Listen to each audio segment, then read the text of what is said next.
What's next for DOT over the next few days and weeks? Well, let's talk about that together. After this fantastic run up we've seen in crypto and DOT as well from October to December, we've seen this falling off in crypto most of the month of January, and we've seen that in DOT as well. You can see that falling off just indicated by this downward trend channel that is about to get broken here in DOT.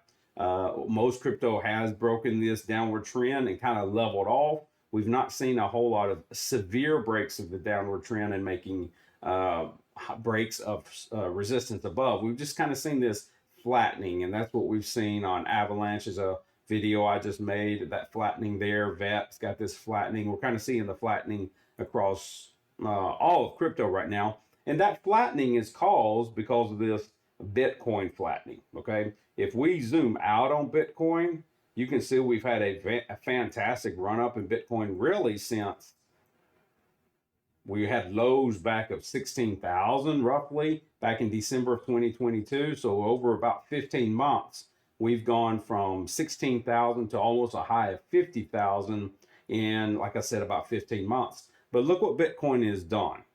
Since entering this range right here, the 4th of December, of about 40,000 to 45,000, we did have this pop out around the ETF approvals for Bitcoin, and this drop down as we suffered a little bit of pullback and correction.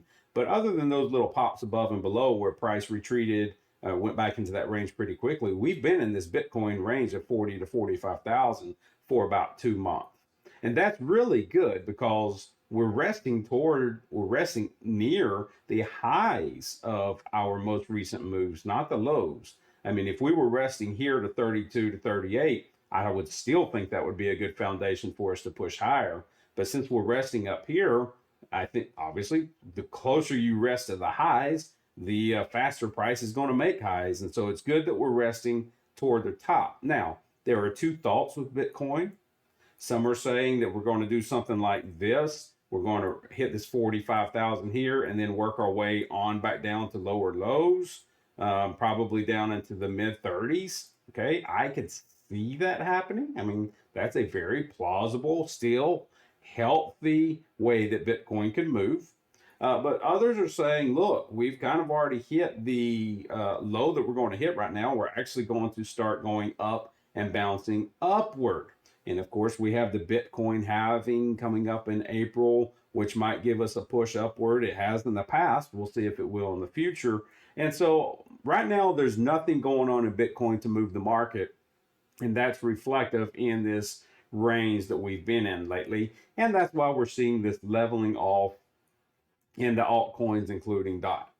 So everything that's going to happen in most of these altcoins is going to be dependent on Bitcoin. And that's just because Bitcoin, the dominance of Bitcoin is so strong in crypto. It's over 50% of the value in crypto. So if we see Bitcoin moving back up to that 45,000 range, you're going to see DOT moving back up into the 7 range, perhaps breaking this resistance right here and setting up for higher highs, which of course we all want to see.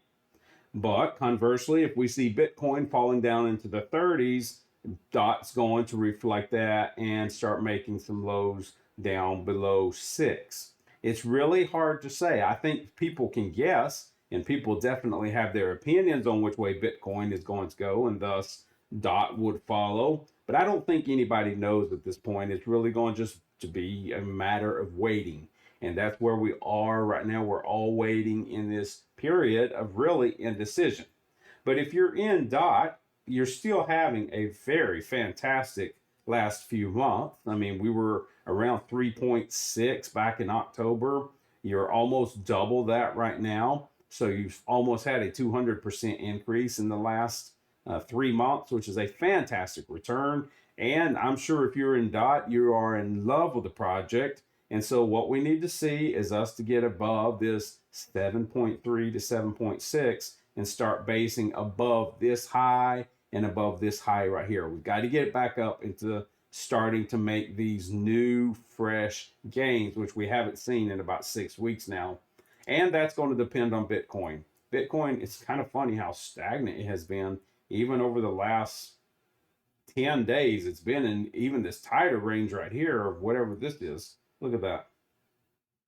41 to about 43 and a half. It's been in this real tight range. So you've got to assume we're going to break out here soon. The question is, what are we going to do? And you're not going to know until we rest comfortably above 45,000 or until we rest comfortably below 40,000. The market's going to have to tell us which direction it's going to go. It's set the highs and the lows already. And until it tells us, we don't know. We can guess, but we don't know. But this I'm pretty certain of. Whichever way Bitcoin goes, DOT will soon follow. I'd like it to go higher, of course, and we'll just have to watch and see which way the crypto market's going to go. All right, so that's kind of what we're waiting on for DOT. We're just kind of in this holding period. We got to get the markets to move one way or the other, and I'll watch that with you. Y'all be careful out there and trade safe.